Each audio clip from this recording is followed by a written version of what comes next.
Hello everyone, Shroomraver here, and today I have for you my first game in Season 5 of the CCL. Yes, indeed, as you may be aware, I am part of the Chuck E. Cheese League Season 5, Joe aka Swagilyph's League. You may remember, back last year I believe it was, I was part of CCL's third season. We were doing well in that actually, we were doing really well with a cool team. But unfortunately, real life stuff got in the way for pretty much everyone involved, so it kind of fell apart like a flan in a cupboard.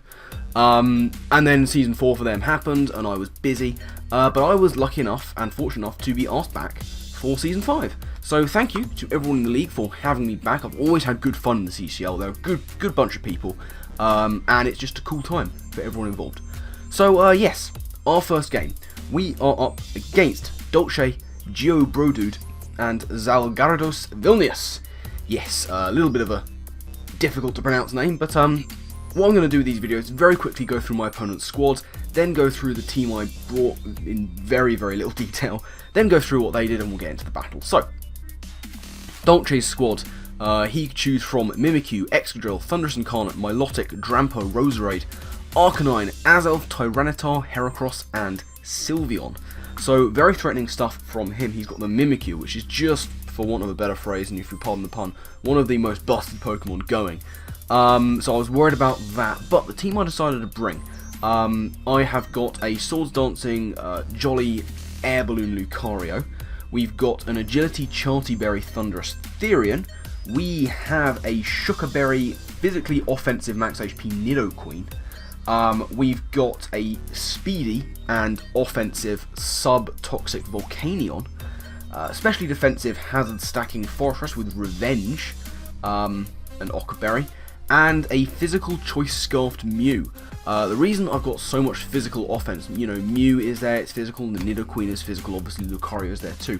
Reason for that is, Dolce's squad, whilst very threatening, his physical defense ain't all that. Like, he's got, let's see what's he got. He's got at least one thing with very good physical defense, which I think is probably the T-Tar. But the rest of it, as far as I'm aware, like it probably averages out like 80 or something. So I was thinking, let's go physical here. And the team that he decided to bring, he has got the Excadrill, Azelf, Thunderous Incarnate, Roserade, Milotic, and that ever-present Mimikyu. So threatening stuff. He has brought the Excadrill, he has not brought the Sand, which is intriguing. So, cool stuff for outspeeding things, on my side, hopefully. Anyway, that's the team that he brought, that's the squad I brought, so without further ado, let's get right into this battle, see exactly how things played out. So, I lead with my Mew.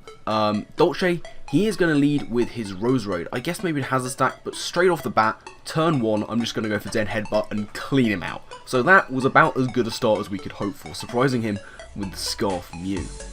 So, that's grand. He's going to bring in his Azelf, and I'm not about this life. I need Mew. Mew looks really good here, so I'm going to switch on out of there, go into my specially defensive Fortress to scout him out. Now, he's going to go for the Shadow Ball. This is not going to do a huge amount to me, but I can take any one hit. He shows Flamethrower, but I have that Ockerberry, so I am going to live it, and I'm going to be able to get up my Stealth Rock, which is really nice indeed. So, he is now going to go for his own Stealth Rock. I'm happy to sort of stack up here. I go for the Spikes. So, I can't get a spin-off at all. He's going to take me out with a subsequent Flamethrower, and that is me down. So, hazards on both sides, not a lot we can do about it. But Azelf is in here, I know he's not choice, so I'm going to be able to go into my Mew and hopefully scare him out with a knockoff for a U-turn. Now, unfortunately, he is not scared out. I go for the U-turn, it doesn't kill, so I have to go into something to try and soak up a hit from this guy. And as you'll see, that is going to be my Volcanion Gary. Now, I know the Shadow Ball's incoming, I know I can tank it, and I do, but unfortunately he gets the Spadef drop, which is not good. It means that if he goes to stab later, he will be able to take me out. Now, I am not going to be able to take that chance. I do want to keep Dugary around for a little bit more, so I am going to go into the Mew here, predicting him to go for stab this time to guarantee the KO, and that's exactly what happens. He is going to go for the Psychic. It's going to get the Spadef drop, but that doesn't matter because I outspeed him with my Scarf. Now here he is going to be threatened out, and he's going to go into Big Fan, the Milotic, nice name there, we like it, And I'm just going to go for U-turn here. I literally have no reason not to. Get a nice little tiny bit of chip damage. And here, what I'm going to opt to do is not go into my Thundurus. I'm going to go into Volcanion. Now that I can't get rid of rocks, I need to keep Thundurus as healthy as possible. Use it sparingly. So I'm EV to outspeed this guy. And I'm thinking he can't touch me, so I go for the sub. But in actual fact, Dolce has built this one very well. He does have a super effective hidden power. It's probably electric, specifically for this dude Gary. But Volcanion is not doing much for the rest of this game. Everything else outspeeds me. So what I'm going to do is just drop a last minute Toxic just to wear this Milotic down even more. There's the hidden power, and that is going to take out my Volcanion, but I have managed crucially to get a nice tasty Toxic onto this Milotic. So now I really have no reason not to bring in my Thundurus. I kind of have to. So in comes Walking Like Hawking. I both love and hate myself for that. I'm going to go for the Thunderbolt. He does live it, and I'm like, please, please, please, don't have the Mirror Coat, don't have the Mirror Coat, don't have the Mirror Coat. He doesn't. He's going to go for Surf. That's not going to take me out. And the Toxic, in fact, is going to be what racks up to take down the Milotic. So we're on a 4-on-4 situation, but I can't switch Thundurus out anymore. And Geobrodude, he knows that. I don't know what I'm calling that. He's Dolce. He knows that. He's going to bring in his own Thundurus. That's going to take out mine with presumably hidden power ice going on there. So now that that's happened, I'm going to bring in my Mew and see what I can do here. I'm going to lock in on Ice Punch. Now he does have a Yachi Berry, so he takes that hit very well indeed. But for whatever reason going on, he just goes for the hidden power, gets a crit, doesn't take me out, which is really nice. And I'm going to go for the Ice Punch, and following up that is going to take out the Thunder. So down it goes. Now we're on a 3-on-3 situation, and he's going to bring in the Game Changer Excadrill on a balloon. So my thought process here is just break that balloon. I go for the Ice Punch, I break the balloon, and as you'll see, Mew is going to go down to the Earthquake. I figured that Mew didn't want to take on Mimikyu because it would just kill me, and I have Extreme Speed to deal with Azelf. So I go into that Extreme Speed user, the Lucario. I'm on a balloon myself, he can't go for the Earthquake, and as it is, I outspeed him.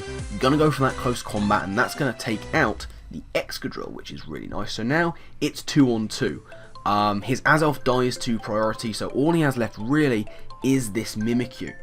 Now I need Lucario to take out the Azelf, so I'm going to go into my last one that hasn't seen the field really yet, and that's going to be the Nidoqueen. In comes 1650, the Nidoqueen, and as you'll see, Mimikyu here just going to go for the Shadow Claw, and it's not even a 3-hit KO from there, depending on rolls. He chose Leftovers, and here I'm just going to try and break that disguise. He's going to go for Shadow Claw again, gets a similar roll, and the next one won't kill me. I'm going to break his disguise with the Poison Jab. So now I'm feeling quite good about this.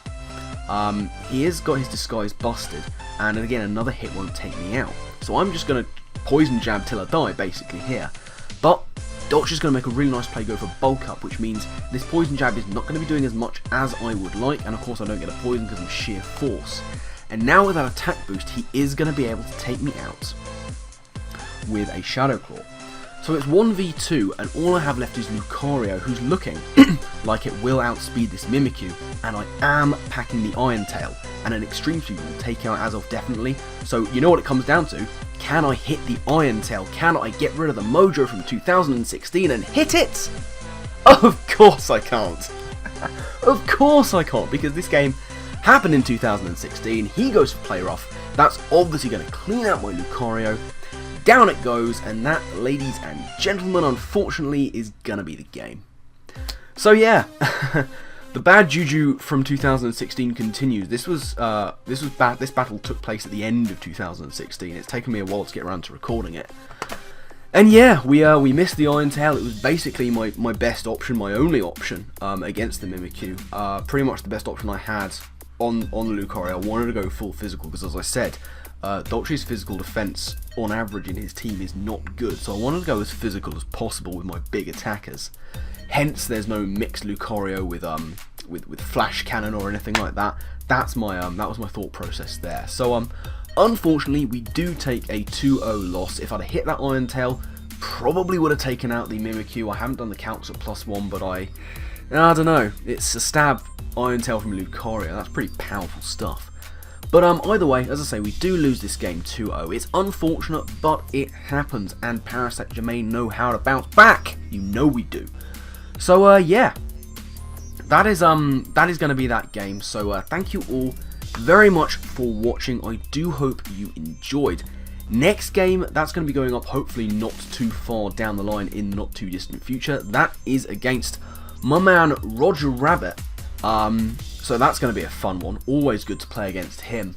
So yeah, look out for that video coming up hopefully, as I say, in the not too distant future. But I'm going to get on out of here. So my final thank you to you all for watching. And I guess with that, I will see you next time. Laters.